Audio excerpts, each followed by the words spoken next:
मिसबाह-उल हक साहब की एक वीडियो नजर से गुजरी जिसमें उनसे एक जर्नलिस्ट की जानिब से बाबर आजम और मोहम्मद रिजवान की टी20 में वापसी के हवाले से सवाल पूछा गया और उस सवाल का कोई भी सही जवाब देने के बजाय मिसबाह-उल हक ने उस सवाल को मजाक में उड़ा दिया। बल्कि वो हंसे उस बात पर। उन्होंने कहा कि भाई क्यों हमारी नौकरी के पीछे पड़ गए, मतलब इस तरह करके उन्होंने उस सवाल का जवाब दिया। अब मिसबाह-उल हक साहब का जब यह जवाब सामने आया तो जाहिर सी बात है सोशल मीडिया पर बाबर आजम और मोहम्मद रिजवान के जो फैंस थे उन्होंने अपनी चाकू तलवारें जो हैं वो तेज कर ली और सोशल मीडिया पर वो मिसबाह-उल हक के ऊपर अब फुल टाइम तनकीद कर रहे हैं, उन्हें ट्रोल कर रहे हैं कि भाई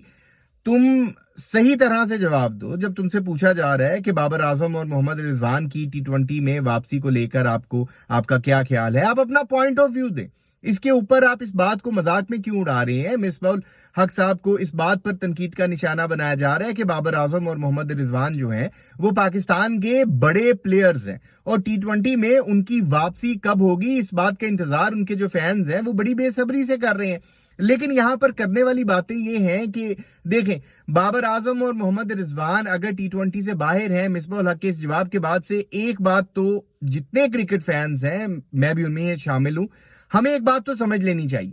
कि जल्दी हमें बाबर आजम और मोहम्मद रिजवान की टी20 इंटरनेशनल में वापसी होती दिखाई नहीं दे रही, क्योंकि अगर उनकी वापसी के कोई चांसेस होते तो आपके 5 मिनटोर में से एक मिसबाह-उल हक है, ये कोई ना कोई जवाब जरूर देते। बाबर आजम और मोहम्मद रिजवान की टी20 इंटरनेशनल में वापसी होगी या नहीं होगी ये तो वक्त ही बताएगा, लेकिन सोशल मीडिया पर और जो स्पोर्ट्स से रिलेटेड आप कह लें व्लॉग्स बनाते हैं उनके नजदीक पीसीबी की जानिब से इस तरह की खबरें सामने आ रही हैं कि बाबर आजम की वापसी तो हो सकती है लेकिन मोहम्मद रिजवान की जल्दी वापसी नहीं हो सकती। उसके पीछे रीजन ये है कि मोहम्मद रिजवान जो है वो टी20 फॉर्मेट में फिट नहीं बैठते। बहुत सारे जो पाकिस्तान के फॉर्मर क्रिकेटर्स हैं, जो सीनियर स्पोर्ट्स जर्नलिस्ट हैं, जो स्पोर्ट्स से वाकफियत रखते हैं, जो क्रिकेट को बारीकी से जानते हैं, उनका ये मानना है कि बाबर आजम अगर अपने स्ट्राइक रेट के ऊपर फोकस कर ले तो वो तो टी20 इंटरनेशनल में बड़ी आसानी से वापस आ सकता है। लेकिन मोहम्मद रिजवान का मामला ये है कि मोहम्मद रिजवान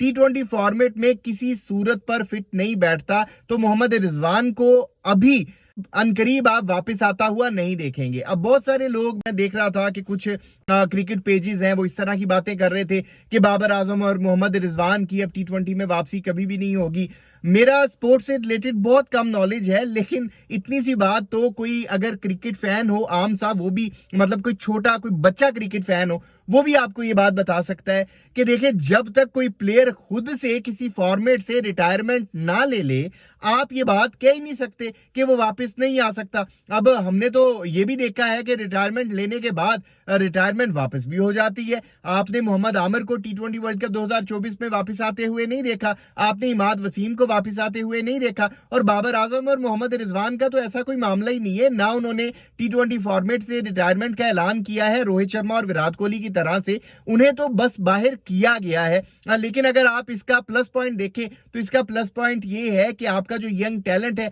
बाबर और रिजवान के बाहर होने से उन्हें खेलने का चांस मिल रहा है। लेकिन बाबर आजम की बहुत सारे लोगों का यह भी मानना है कि बाबर आजम का अगर स्ट्राइक रेट थोड़ा सा बेहतर हो जाता है तो बाबर आजम को तो हम वापस आता हुआ देख लेंगे। मोहम्मद रिजवान के जो चांसेस हैं वो थोड़े मुश्किल दिखाई देते हैं। लेकिन यहां पर बहुत सारे लोगों का फिर यह भी कहना है कि अगर बाबर और रिजवान टी20 फॉर्मेट में नहीं आते तो इससे कोई खास फर्क नहीं पड़ता। वो ओडीआई खेल रहे हैं, वो टेस्ट खेल रहे हैं, और हर प्लेयर हर फॉर्मेट के लिए नहीं होता। अब मुस्तकबिल में क्या बाबर और रिजवान को हम टी20 इंटरनेशनल में खेलता हुआ देखेंगे या नहीं देखेंगे ये तो वक्त ही बताएगा। लेकिन वीडियो में की बातों के हवाले से आप दोस्त अपनी जो भी राय रखते हो कमेंट सेक्शन में आपने अपनी कीमती राय जरूर देनी है, क्योंकि आपके कमेंट्स का इंतजार रहेगा। अगर अभी तक आपने इस यूट्यूब चैनल को सब्सक्राइब नहीं किया तो लाजमी कर लें ताकि क्रिकेट से रिलेटेड अपडेट्स आप दोस्तों तक पहुंचती रहे। अपना बहुत ख्याल रखिएगा, दुआओं में याद रखिएगा।